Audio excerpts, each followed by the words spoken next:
Hey guys, what's up? It's me, Thomas. Today we're back here with the Green Scorpion. Today, well, we got top 10 video game rap themes. So yeah, we're about to hear some rapping. I'm not sure if he's gonna do some himself. I'm curious. So without any further ado, how about we just hop in and see who makes the top list? Be sure to like, subscribe for more. Hope you enjoy. Let's check it out.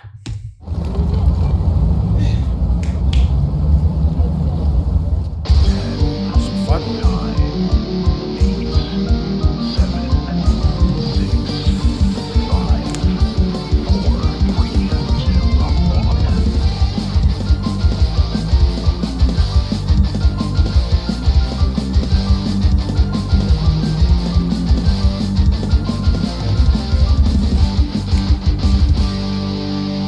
Go. That's Jet Set Radio. Let's go, some rap themes. This is TG Scorpion, and I'm back. It's been a little while, but I'm back to drop some bars on all you fools. I shall present to you all of the rap songs and video games here. But not just any. We're here for the best, so stick around as I break it down. No, I'm not actually gonna do that for the whole intro, Please but don't, I can dream, right?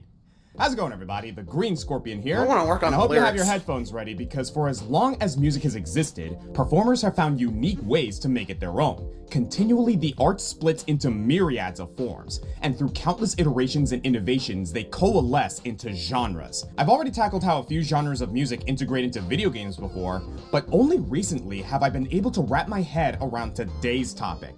A genre older than many people think, associated by some with a strictly negative stigma. It's hard to put into a the box. gangster rap. The only way to completely define it is with the broad acronym it's settled under: rhythm and poetry, or simply put, rap. Now, you could argue that any song with lyrics is a combination of rhythm and poetry, that this is the natural evolution of reciting sonnets into music. But rap, as we know it, is a younger genre, inspired from the repartee of American street slang in the 1930s. Later on in the 60s, a man by the name of Hubert G. Brown changed his name to H. Rap Brown to reflect his ability to speak in a way common with the hip crowd, as it were.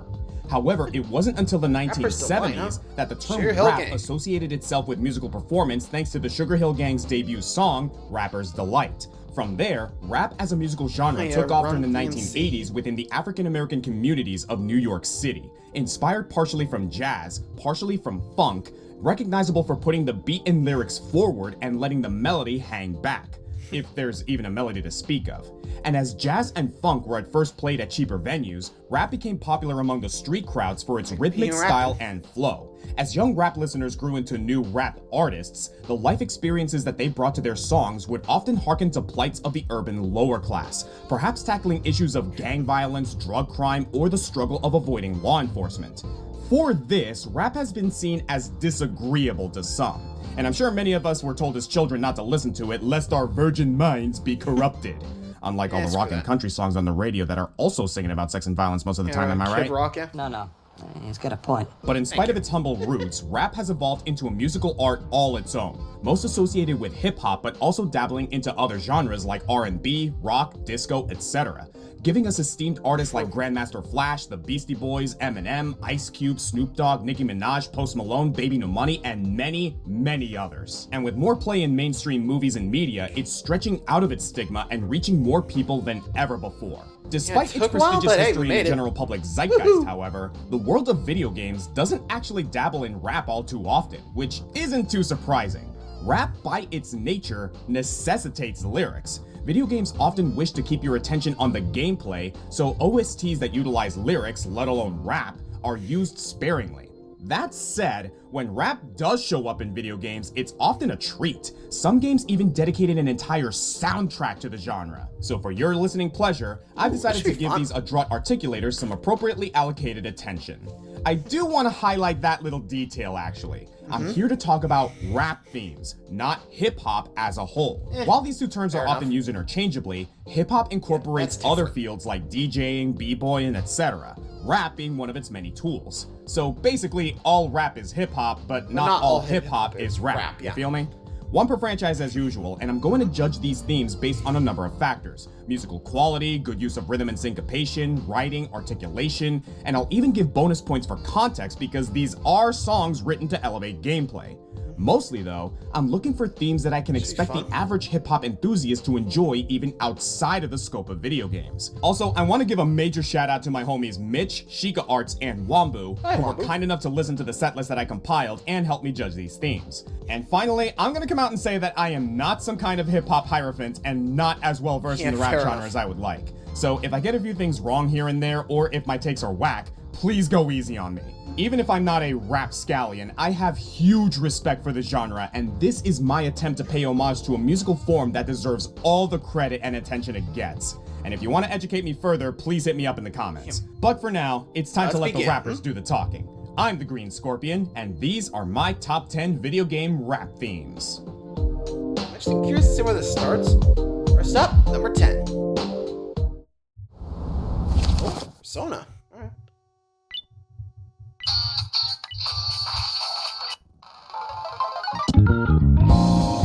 Oh, yeah.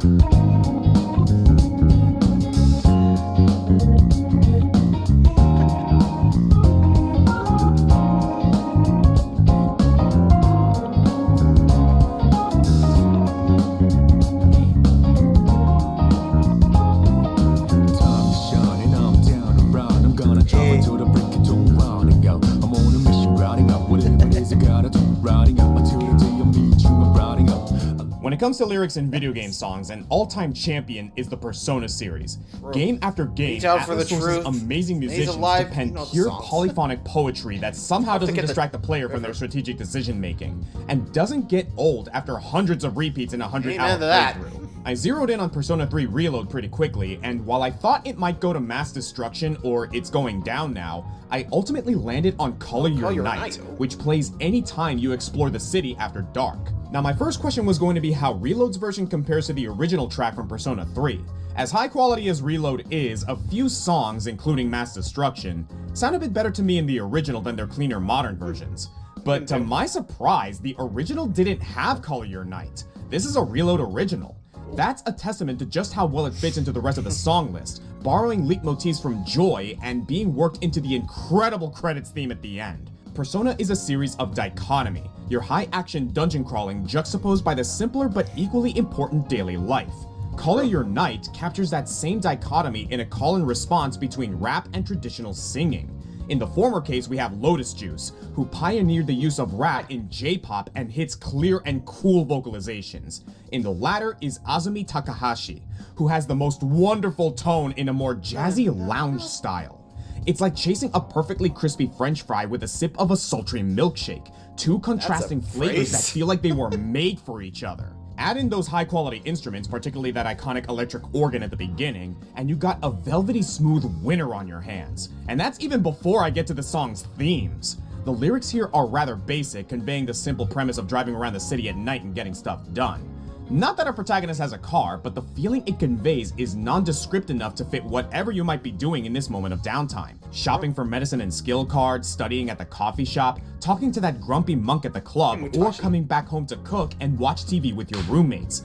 All pretty mundane stuff, but the way the song talks about running errands celebrates the beauty in that cycle, making the night-to-night minutia feel like a beautiful dance and stressing just how great it is to share this life with your friends that have your back. There's nostalgia and a bit of melancholy to it. Lotus Juice wistfully repeating how it's gonna be a good day, good night. It's gonna be a good day, good night. Hey. All while Takahashi sings about performing a lullaby and saying goodbye for the evening. The song urges you to enjoy these seemingly unremarkable nights of your life with the sense that they might not last as long as you like, which is exactly the theme of this game. True.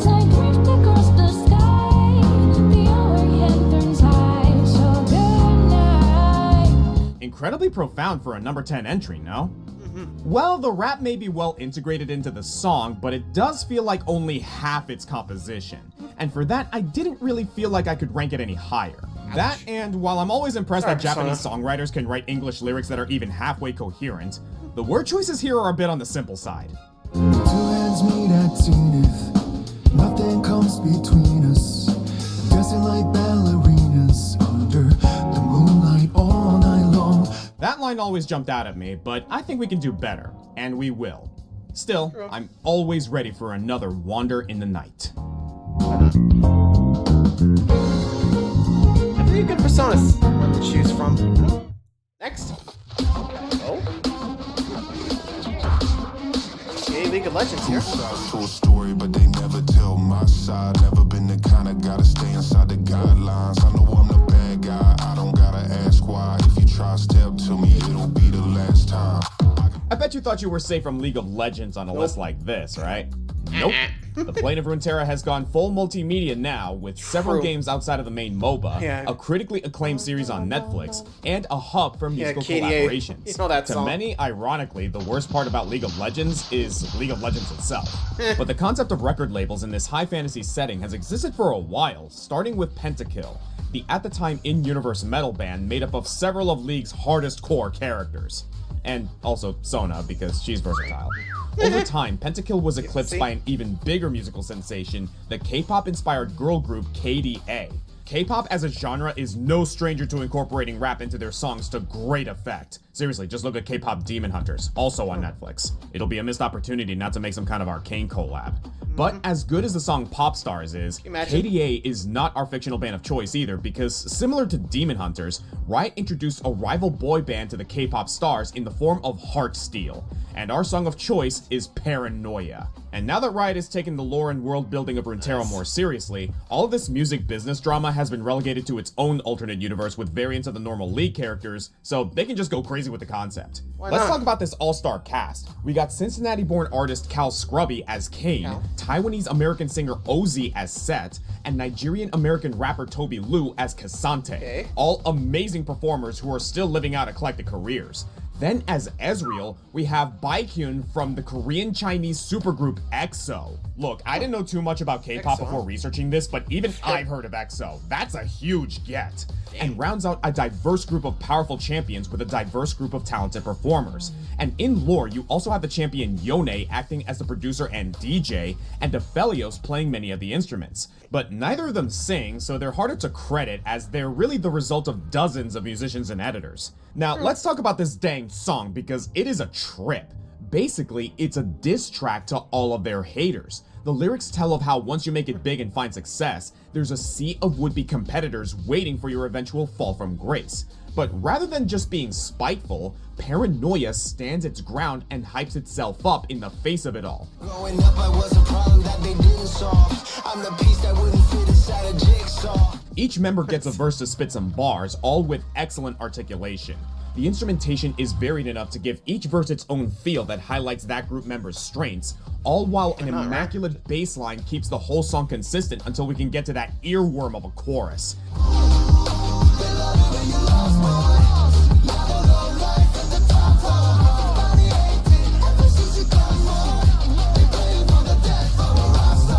Here, the focus goes from hyping each individual to showcasing their strengths as a group. Hype is the operative word here. This is a great one to listen to while defending your Gold League ranking in a tough match, or any other setting where you feel like you're surrounded by haters. And that really speaks to me because I'm not the most acclaimed gamer on YouTube, but I've certainly had my fair share of haters. Sometimes you just need to ignore them, but it doesn't hurt to get a little self-aggrandizing while wearing AirPods in the comfort of your own home. Yeah, haters, charge in and crumble because I ain't going nowhere.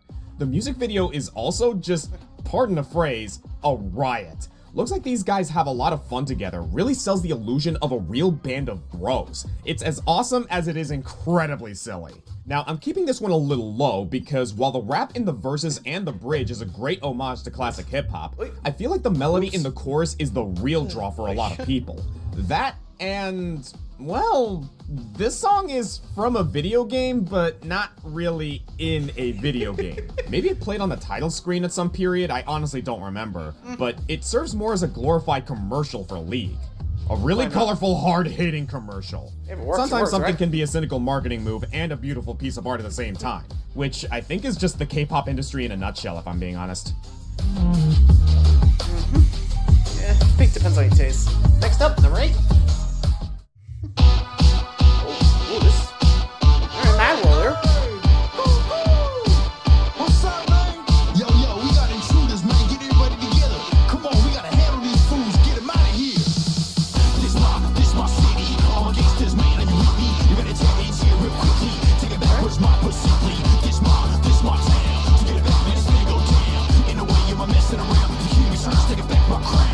Taking out the pop and adding in some hard rock, at number 8 we have 2012's Anarchy Reigns, or Max Anarchy as some might know it. This game sort of faded into obscurity. If you don't remember, it was a 3D action game by Platinum Games as a spiritual successor to Mad World, bringing back a bunch of the characters and making them go to war in the streets of a post-apocalyptic city. And when it comes to street warfare, rap is a pretty good genre of choice. This soundtrack has a number of bangers, including My Pride and Sound the Alarm, but the one I'm going with is My Town, My City, which by the title tells you everything you need to know about where you are and why you need to run. We have another fun blend of East and West here. This time our performer is Skits the Samarita, a rapper originally from San Francisco who had an impressive turn on Tokyo radio in the late aughts. He's here. I mean, you gotta give Green Scorpion some credit to actually credit the people that actually sing the song. I mean, you don't hear that often. Also, Tokyo radio. Way to go, man. That was a big time. And, well, so far, it's a really good list so far. Singing over a soundtrack composed by Naoto Tanaka, a Capcom veteran. You might best know him from Mega Man X5 through 8 and the original Phoenix Wright trilogy. Yeah, underappreciated legend. Trial Tribulations, this guy? Here we have a simple instrumentation that goes pretty hard on its own, but also can sit back and let the lyrics be the star of the show. And those lyrics, these are my streets, and me and my boys are gonna protect them. Now it's time to rid the invaders. Show them who in this town is the greatest. You've been at home, know where we made this. Ain't no time to be going on hiatus. No, sound of the battle cry. Fear, hearing it rattle guys. As I kick them out, dismiss them. You ain't from here, man, you finna go miss it. Like a lot of old West Coast rap, this really song good. can be seen as romanticizing gang violence. And yeah, don't go joining any gangs, kids. That's not what I'm here to promote. We could also get into why there's so much about gangs and rap, the urban migration movement, and racial districting, but I think I'd rather just talk about this cool song from this cool game if you don't mind. Look, we're in a post-apocalypse where there's not really any law enforcement willing to help this place. The only way to protect yourself from dangerous crime families is to join one yourself. And however you weigh the morality versus the need for survival, it does instill a strong sense of camaraderie that's prevalent in these lyrics. And while I call the instrumentation simple, there's a lot of cool nuances, such as the percussion variations and Tanaka's trusty electric synth providing a nice chord progression. The classic rock instruments here include electric guitars, bass, hard-hitting drums, and even electric strings that add ambience and fuel the rap with some dynamic energy. It's a motivational battle cry pushing you forward as you drive your arm-mounted chainsaw through the opposition. And I find the fast rhythm puts me in the perfect mood for mastering some crazy Platinum Games combos. Truth be told though, this whole soundtrack is a masterclass of rap and hip-hop. If that's your thing, I highly recommend checking it out. Why not, right? It does sound like a good song. Anyway, 7? Oh. Okay, now we're in the Mad World. From Max Anarchy to... You see my swag, now you wanna come and give me all this drag. I think you better back because my hand is itching to give you a smack. What's your name again, Jack? It's the hand of the road, name no turn back. Don't let the fly taste fool ya. Matter of fact, it's about time that I school ya. In order for anarchy to reign, we must first live in a mad world. So, is this breaking our one per franchise rule? Well, it depends on who you ask. I mean, they're both by the same developer and feature a few of the same characters, but the way I see it, Mad World never quite calcified itself into its own series. Anarchy Reigns is more of a spiritual successor. So, maybe I can get away with this, or maybe all this rap is turning me into a rule-breaking bad boy. But speaking of bad boys, Mad World introduces the truly legendary final boss, the Black Baron. Starting as a joke character, the Baron introduces and seemingly dies in every bloodbath challenge.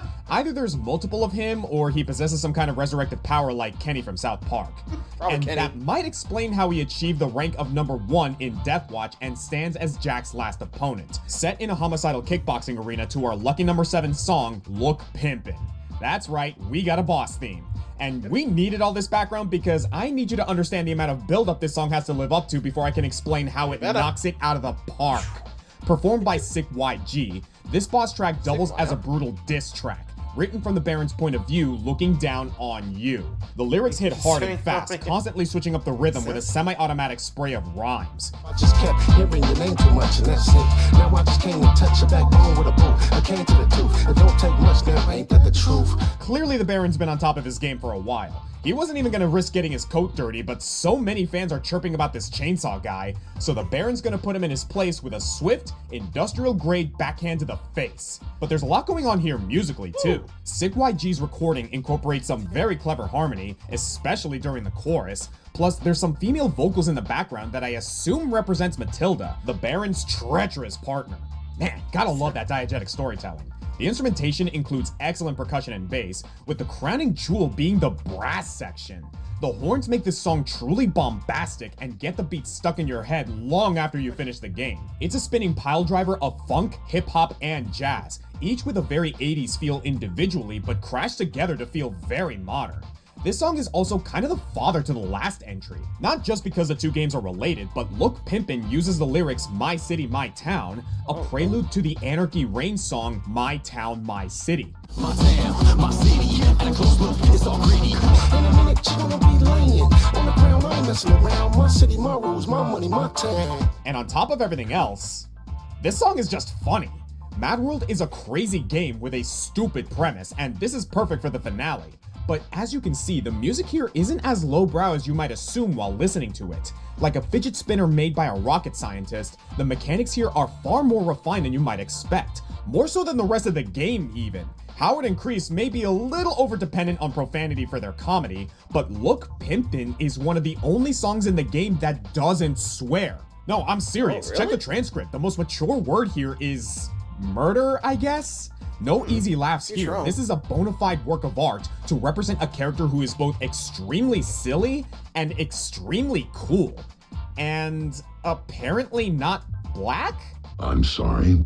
What? Yeah, I don't know. Howard and What Kreese he suggest in their commentary that maybe he's secretly a white guy, and I really don't want that to be true. At least we know for sure that the voice actor is black. And worst comes to worst, I think the Baron will It survive might be just being because of canceled. the style He of the survived game. damn near everything so else. It could be that. I don't know. That's probably works for you, I guess. Number 6.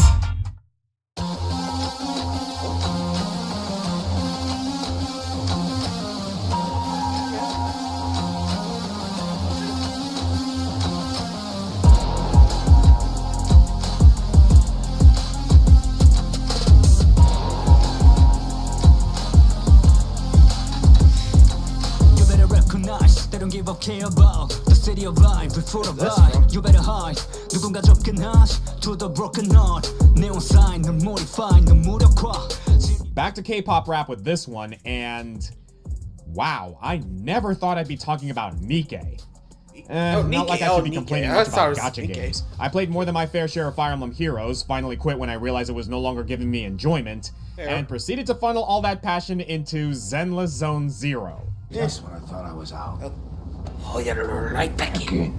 So if you don't know, Goddess of Victory Nikke is a Korean-developed third-person shooter about protecting the last bastion of humanity from aliens with the help of special robotic soldiers called Nikke, which all happen to be attractive young women. Yeah, Sailor Moon rules here. If they aren't girls, it's just not gonna work.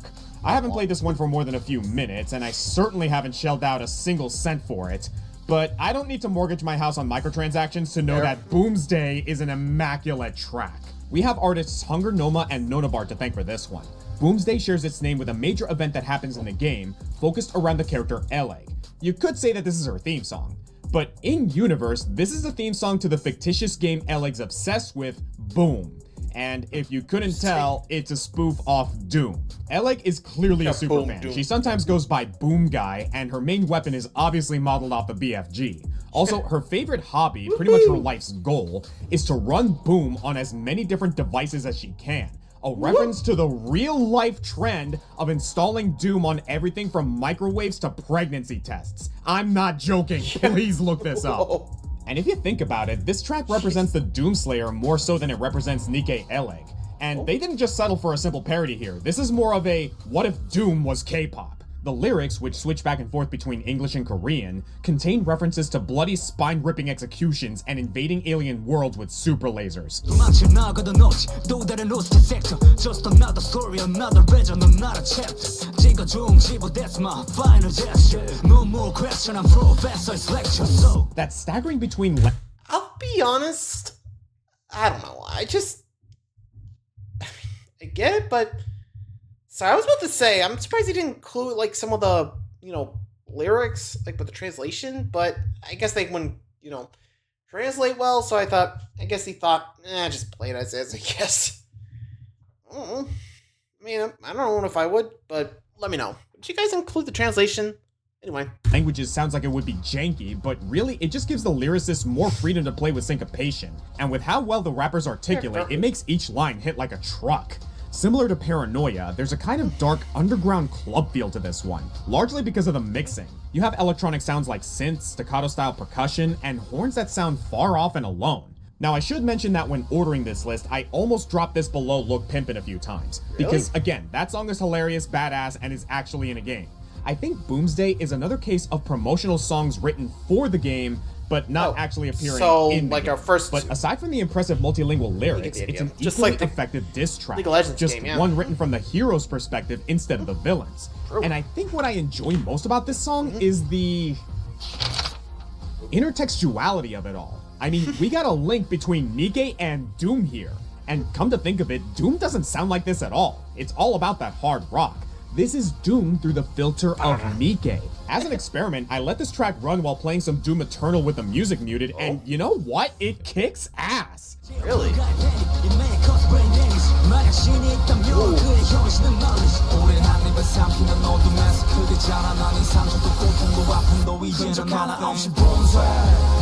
I want a whole soundtrack that actually like does this. rock. Or hell, maybe get Nikke's devs to make a new IP called Boom with this music style. Or hey, get with Platinum Games and set it in the Mad World universe. Maybe a first-person shooter with this same Sin City coloring, and you can find a way to put microtransactions in there if you want. You already got a badass dude with a chainsaw arm. Listen to me, this song has me hyped for a game that doesn't even exist. So yeah, if Doomslayer loves K-pop, I expect to see this on his Spotify. He might even already have Nikke downloaded for all I know. It can get boring on those long interstellar flights from hell. True. What's wrong with that? 5.5? What, 2 songs here?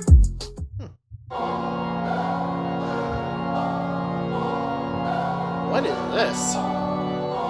Meter? Huh. I'm not the victim, I am the system. I'm not in the wrong with my infinite wisdom. Follow my words even if I contradict them. It's my house, Michelle, I'll be the one to evict them. 5.5? Yeah, we got another roast beef Strudelberg situation here, and I'll let the hardcore Green Scorpion fans enjoy that reference. But for the rest of you, that means that you're getting a little bonus entry. I was already deep into the final edit of this video when Wambu brought to my attention Sorry We're Closed, a 2023 survival horror game depicting the tumultuous struggle between angels and demons. I've never played this one, and frankly, I'm not sure I ever will. Just looking at this shit is wigging me out. But I have an angel and a devil on my shoulder, and they're both saying that I should include the song Dream Eater because, yeah, it goes pretty freaking hard. As the boss theme for, well, the Dream Eater, this song is a great showcase of dark hip-hop, mixing a non-melodic gangster rap style with a very Catholic-sounding organ and chorus to create a really uneasy atmosphere. Is it and just there's me, a or does it well-executed feel trap like Resident Evil in a instrumentation to way? actually make it listenable. Now. Like many rap-based boss themes, the wait, lyrics you can give us a actually window change it into around? Dream Eater's point of view, performed by Okumura and Darius Roberts. Dream Eater found companionship in an angel called Shamuel, and consequently, the two began to lose their immortality. The transcript here is haunting and strangely profound. Dream Eater wishes to stay with his angelic soulmate, but also clings to his demonic nature, refusing to give up the qualities that makes him who he is, while also cursing the fact that he was made this way in the first place. Damn it all, why am I angry? Why am I pissed? It's your fault, cause you're in my presence, you've ended my bliss. You want the darkness, I'm but the dragon when Tuesday are big. Now that you're here, the cycle is broken, I'll end it with this. Dream Eater. And the sound editing nails not it. that bad. Not only is it eerie enough to keep the tension of the battle, but also serves as a dirge to this unfortunate soul. This is a theme that is clearly meant to be experienced under the duress of the boss fight, and yet it's a fascinating song to just listen to by itself.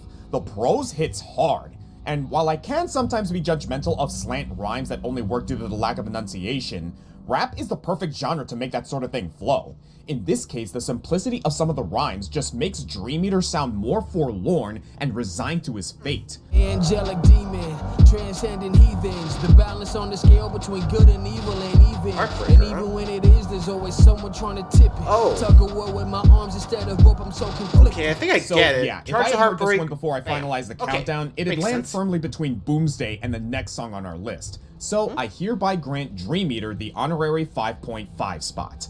Hopefully this will appease the angels and demons enough to leave me out of their toxic relationship issues. If disturbing horror, don't tragic jinx it. narratives, They ain't and coming for dark you. hip-hop is your thing, give this game a shot. For me, 2 out of 3 ain't bad. Anyone else curious about this game now? I've never heard of it. Okay, no more heroes.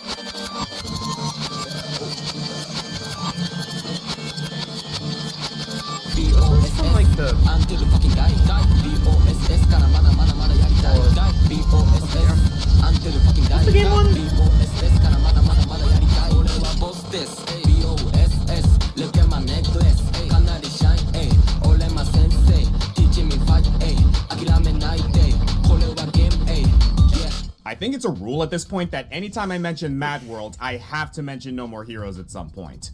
Though, unlike its fellow ultra-violent motion-controlled Wii exclusive, No More Heroes actually escaped the console and continued into a small series.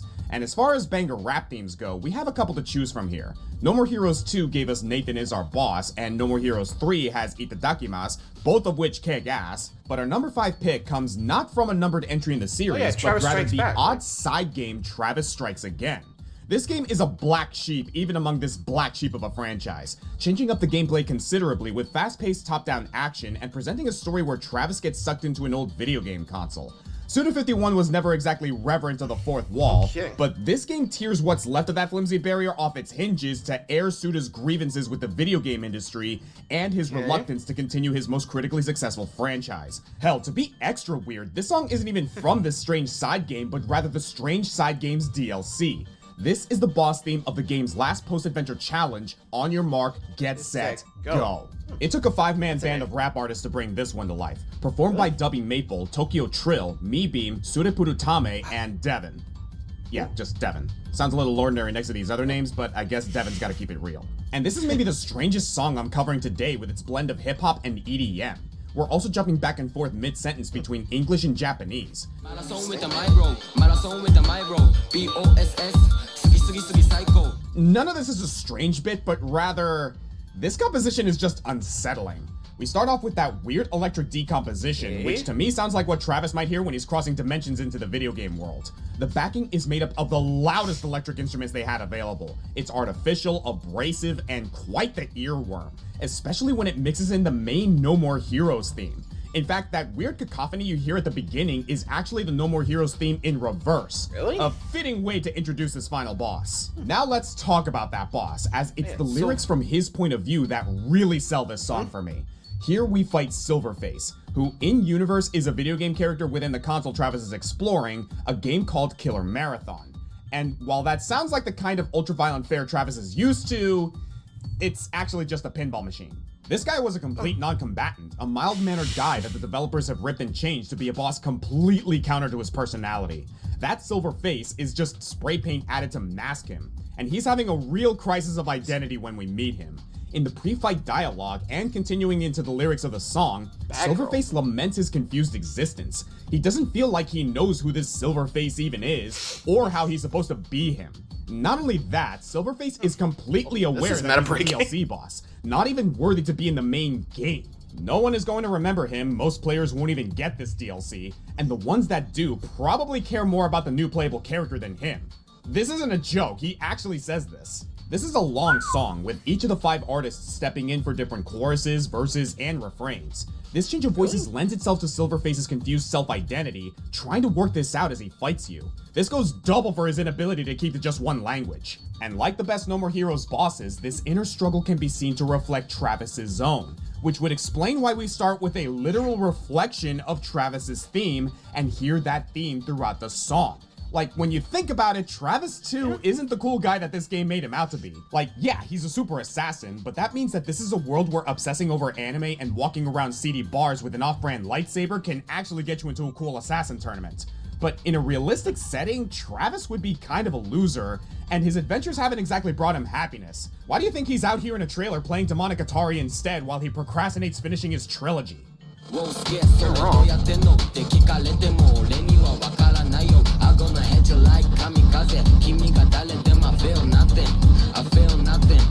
This is everything I love about Suda51 games, man. It's weird, it's sad, and it goes so freaking hard. Yeah, I can't go wrong, and it actually does sound really good. I mean, like you said, it's pretty good, you know?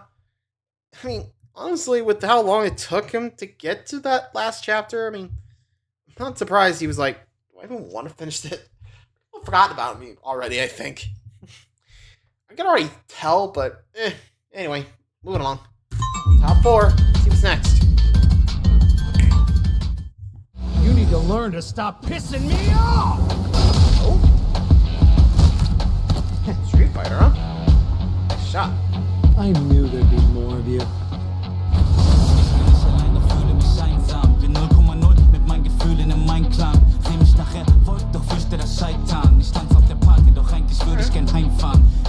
With the international nature of video game development, it shouldn't be surprising we've encountered a few languages. English, Japanese, True. Korean. Seeing as those are the national languages of the 3 biggest gaming markets, it's cool to hear them incorporated into different raps. So for number 4, sure, let's throw some German in there. König oder Feigling, which translates to King of Cowards, is a song from Street Fighter 6 and acts as the character theme for Ed. And what a journey this character has had! Originally a background character in Street Fighter 4, Ed was a human experiment for Shadaloo who was rescued in Balrog's story, becoming the boxer's protege. He became playable in Street Fighter V's DLC, met by the fanbase with a resounding, who the hell is this guy? But his psycho-powered punches, not to mention another rap theme in that game that almost made this list, gave him just enough staying power to return to Street Fighter 6, where he'd eventually lead Neo Shadaloo, a group of former unwilling experiments like himself. That's a unique and remarkable career path for someone with such an unremarkable name. Life has many doors, Ed boys. If you want to talk about unique career paths, though, let's talk about the artist of this song, Kanal von Blumio. Ever since I looked this guy up, I've been obsessed. A Japanese-born musician, he immigrated to Germany, which, if you didn't know, has a huge rap scene. And with how guttural and consonant-heavy the German language is, these bars hit I'm actually hard. really curious about the German rap.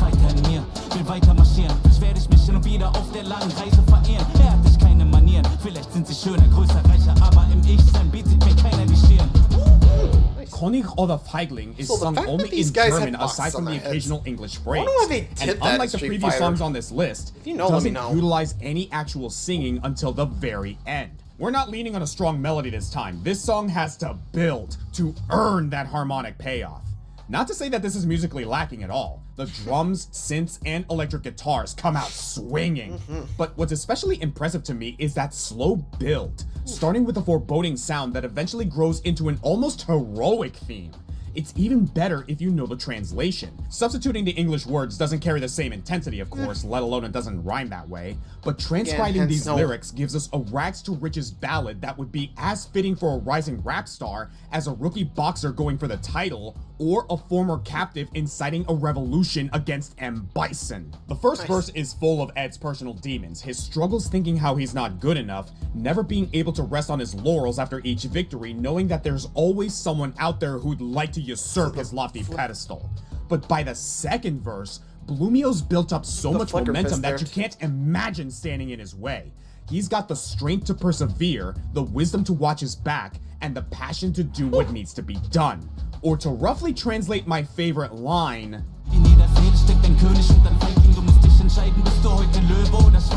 you must decide today. Are you a lion or a pig? Are you predator or prey? This song sold me on Ed as a mainstay in Street Fighter. I don't remember if I paid him much mind before, but I sure as hell do now. And even removing it from its context, this song is mathematically perfected hype. Do me a favor and look up the EVO 2024 match between Momochi and Ending Walker. Hearing Ed's theme in an Ed vs. Ed mirror match will tell you everything you need to know. It's a dog-eat-dog world out there, and if Ed's going down, it's because his opponent was just as hungry. Show up again and I'll punch a hole through you. Nice head. Nice. Well, the German, though. Oh, yeah, I think we're here. Jet Set Radio.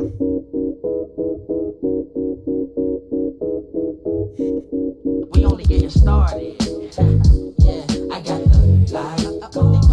He got the light. We got the light. What you know about it? So much light. More light than a spike in your power bill. Or a match when it strike, we devour ill. They don't know how to feel. Their minds crippled, mental gangbangers. Never saw losers, but we game changers. These last few entries have gotten a bit heavy, so let's switch to something lighter. In the 2000s, Sega developed a short series called Jet Set Radio, a game about skating through vibrant cel-shaded settings and graffitiing every surface you can find to assert your dominance over rival street gangs, all while avoiding the authorities. They're incredibly underrated titles that grind the fine line between edgy anti-authority hijinks and good, clean, water-soluble fun. And while Sega likes to wheel out these characters whenever Sonic's having a big mascot get-together, they really haven't done anything with the IP in recent years. Well, Indie does what Sega won't. And in 2023, we got the legally distinct Bomb Rush Cyberfunk, which spiritually succeeds the original in every way, right down to a hippie-hoppy soundtrack composed by Jet Set veteran Hideki Naganuma. But Naganuma didn't actually write the winning song here. Fittingly, the spotlight goes to some younger blood, a performer known as Sky Blue with a song simply titled Light Switch. And now maybe you get the joke in my first sentence. Speaking of which, do yourself a favor and follow Sky Blue on YouTube, SoundCloud, anywhere really. He's got some great nerdy lo-fi beats, some of my favorites being a set of Pokemon-inspired songs called HMO2, HMO4, and HMO5. Chill stuff. As for Light Switch, it's a feel-good song that to me exemplifies that kind of 90s fit-for-cable clean rap. You know, the kind of stuff that Will Smith was doing during his Bel Air days. Like the game it's in, it's just a little edgy, but leaves you feeling optimistic. You won't want to smash any mailboxes after this one, but rather just maybe go out into the world and express yourself. This is accomplished with gentle percussion, easy bass, electric synths played with the hand of a classically trained pianist, and Sky Blue's laid-back enunciation putting the lyrics center stage. And if I can give my own interpretation here, I think it's a song about not taking things too hard. There's some annoyances expressed in the song, and we certainly acknowledge that the world can be a hard place to live in, especially nowadays, but as easily as things can all go wrong, they can all go right again like the flick of that eponymous light switch. I'm ready for the challenge. The dichotomy of dark and light is all about balance. Life's never perfect. Beauty runs deeper than the surface. Album on sale, but the soul not for purchase. You ever hear Turn It Off from the Book of Mormon? It's like that, but without the clear emotional repression. Just stay flexible, and when life turns your lights out, you turn them back on again. The returning chorus of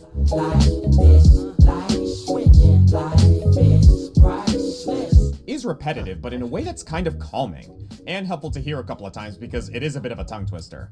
As for the verses, dude, Sky Blue is such a fun writer. His nerdy interests are on full display here. You got jokes about Smash Mouth's All-Star, references to the Static Shock cartoon, a straight sample from Despicable Me that honestly jump-scared me the first time. Casual but tactical. Listen up, please. I'm more than a chess piece. And a line about Naruto that took me a second. Not a sweat. Quiet as kept like Naruto's wife. He not a threat, young vet. Aw, come on, Sky. That's a Why little are you doing unfair. Hinata like that? was great during her fight against... Wait a minute, run it back? Quiet as kept like Naruto's wife. He not a threat, young vet. Oh, he not a threat. Okay, you're funny, Blue. I do want to give an honorable mention to most of this game's soundtrack, especially Hey, you Big got City me. Life by Kid Knievel. But Light Switch excelled in its dual purpose for me. It's great to listen to on its own, and really considering the lyrics, it's great to have in the background while you're zoning out, trying to get those half-pipe tags just right. Lo-fi beats to commit petty vandalism to? Count me in. True. Lo-fi beats have been popping off lately. I mean, if you guys remember, even Game Theory had their own lo-fi for a beat. I mean, you know, nothing wrong with some lo-fi. As you saw, I was actually chilling out from that. Man, I don't know why, but just lo-fi just really makes you just kick back, relax, and just enjoy the day. You know? Like that. Sorry. Okay, moving along. We're down to the last two. What's next?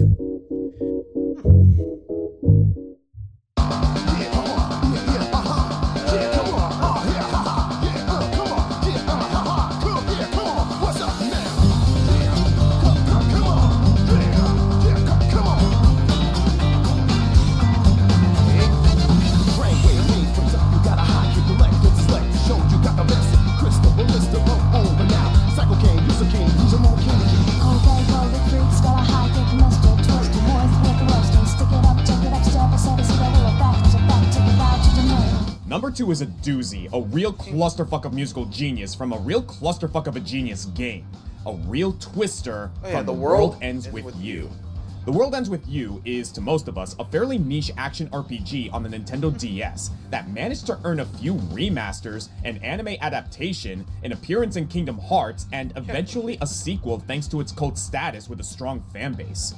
And for that fan base, it's an intricately designed masterpiece where game design and narrative choices interweave together, all in favor of the writer's directed effort to promote a narrative theme of cultural integration and expanding one's horizons. It's the sort of game where picking at just one thread unweaves the entire fabric. It's hard to talk about just one thing, and Twister is ostensibly the main song of the game, playing on not just the title screen, but also at multiple key points of the story and during the game's final boss. Like the game it comes from, Twister is so complex with interlocking parts that I see no way to introduce it but to just hop right in. Performed by Sawa Kato, MJR, and Mai Matsuda, Twister is in itself a twister, a chaotic mix of musical styles and ideas. It's like Shibuya's Scramble Crossing, which itself becomes indicative in the game of a crossroad of ideas and identities, where different personalities collide or combine into this messy tapestry of life. At the beginning of the game, Neku Sakuraba is a misanthrope who longs to hide in his headphones and shut himself off from other people, but forced into a crazy extraplanar contest to save his own life, Neku is forced to confront this spinning maelstrom of ideas and become part of the world, lest he be prematurely removed from it. So yeah, that's a lot of responsibility to put onto one song, so how does it achieve this abstract goal? Well, what we have here is a puree of rock, funk, and blues, all woven through a central column of hip-hop.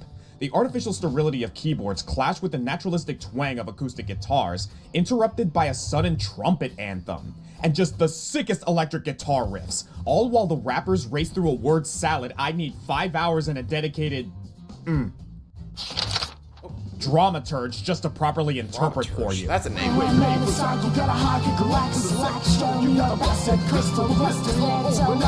good.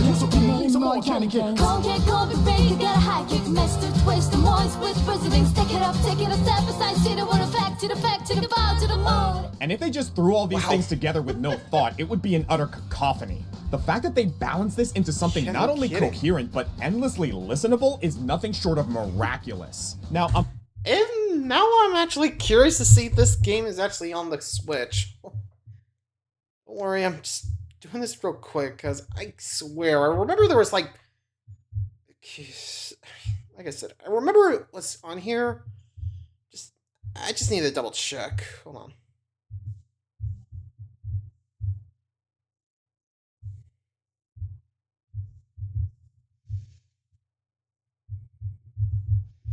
Or maybe it's just a sequel. I don't know. I gotta see, you know? Just something I remember being there, but let's see. Oh yeah. There is. In Neo, the World Ends With You. Huh. I almost forgot.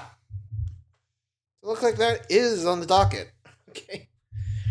I gotta remind myself to actually check that out, because honestly, I don't know how that's gonna play, but now I'm curious. If anyone else, let me know if I should actually play this game, because from this soundtrack, I think this could be interesting. Anyway. Pretty sure that the real The World Ends With You fans out there are clucking at me right now. Twister? Pfft, which one? Yeah, it's kind of a meme at this point. There's like 20 official versions of this song. The original DS release had the title mix, the gang mix, the JP mix, and the final boss version.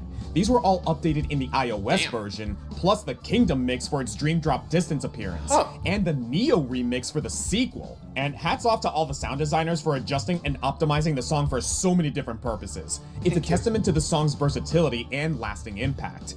And if I had to choose just one, I'm picking the final remix, which is an attempt to combine the best of all versions for the corresponding final remix of the game on HD consoles. Now, my honorable mentions from this game are pretty much the entire game's soundtrack. Well, the songs in the soundtrack that are actually rap, that is. The whole OST is equally versatile and goes just as hard.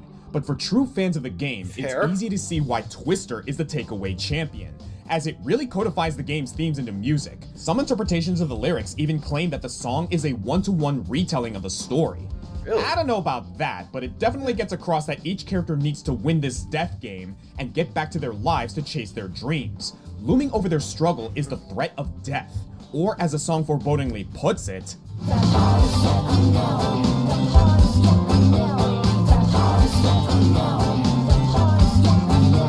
it's an unknown fate that awaits whoever can't escape their mortality.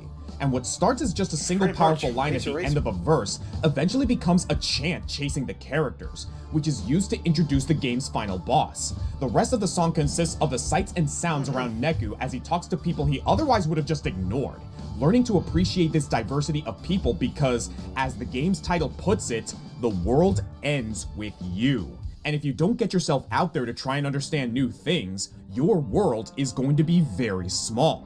Kind of a point in favor of listening to rap, actually. There was a time when I took it for granted that most rap was crude and devoid of real meaning. But now I can't imagine my world without this incredible genre of music that I've come to respect so much. And I know the scope of this discussion is getting a little broad, but that's just what this song does to me. We're going a mile a minute, and before I know it, we're at our #1 entry. So let's twist just a little bit farther and see what we got. Alright, one more stop. #1. Let's see which one's top of the list. Ooh, TJ, alright.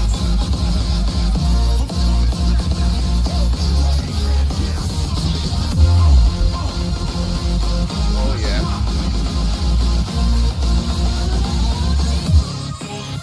I used to be somewhere, lost my past. Hard now the combo gym, getting back my art. With the fury inside, you can't match my spark. So we've come a long way on this list. I've come a long way. Yeah. I can honestly say from researching this list that I've really expanded my horizons when it comes to rap, both in and out of video games. And if there's one lesson I've really taken to heart, works, right? rap and boxing go really well together. True. Guys, Black this is me Parrot we're and all? talking about. I love fighting DJ games, and Combo. if there's a Killer Instinct song in the running, you know I'm gonna gravitate towards it. With KI's musical mastermind personal Nick list, Gordon at the so- helm, performed by Omega Sparks with background vocals from Ali Edwards and Faye Newborough, at #1 we got the character theme for TJ Combo, I'm Back to Rise. Yeah, Back to Let's Rise. start with TJ Combo himself.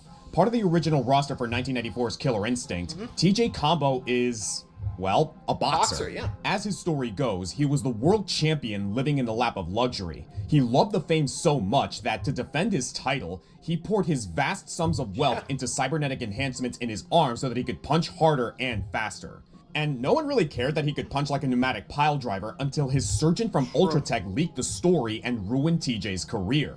I mean, robo-arms are perfectly justified for a fighting game where your opponents are werewolves and cryokinetic aliens, but yeah. within the legality of professional boxing, I can see why it's frowned upon.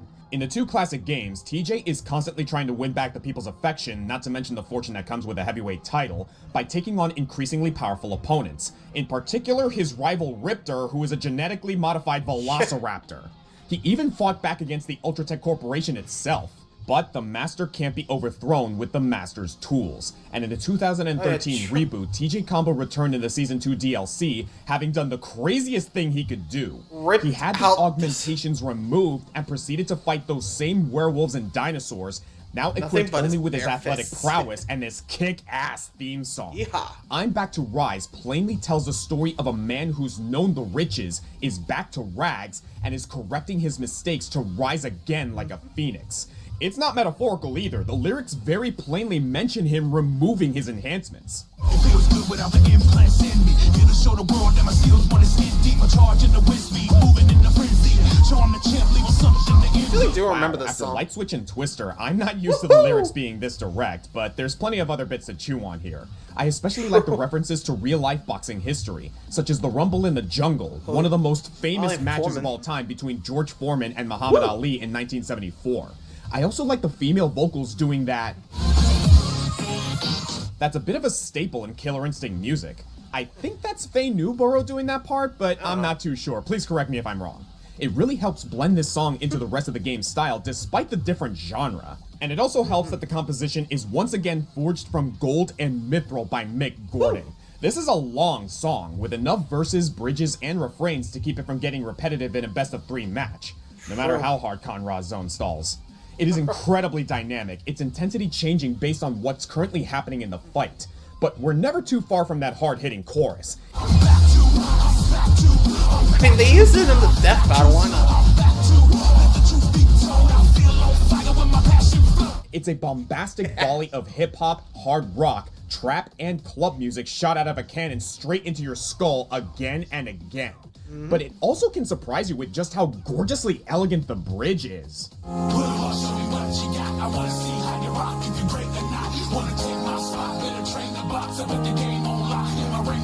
I also gotta shout out this cute little bit where you can barely hear them shouting out Kevin Bayliss, who was a graphic designer for Rareware back during the original KI's development and voiced Jago and Glacius in that game. That's a sweet little tribute that they hid in there, and apparently he has a voice like R. Kelly. Kevin Bayliss, man. Okay. Kevin Bayliss is the one that sings I think he sings that R. Kelly. He sounds like R. Kelly. Well, as long as the comparisons stop there. I could go on, but suffice it to say, this song hits me harder than any other on this list, and gets me on board with Combo's quest to punch his way back to the top. A lot like Ed's theme, but at a higher horsepower. Listening to the song front to back is an incredible ballad of mixing genres with that strong lyrical backbone to hold it together. And the novelty of Killer Instinct sound mixing, letting it DJ the song differently to adapt to your gameplay, rockets it over the top for me. It's an immaculately composed theme with an energetic, engaging, empowering, and inspiring story to tell, showing that no matter how long you're gone, no matter how bad things went, no matter the mistakes you may have made, if you put in the work, it's never too late for a comeback to do amazing things. TJ Combo did it, Killer Instinct did it, so why can't we? I'm the Green Scorpion, and if there's a song you feel I missed, spit some bars for me in the comments. In the meantime, I hope you found some new tunes you like, and that this can serve as an off-ramp to find even more. There's a lot of great music out there, some of which isn't from video games. Imagine that. And these days, any piece of art made with human hands, voices, and emotions is worth celebrating. Go update your playlist, and I'll see you all next time. Peace.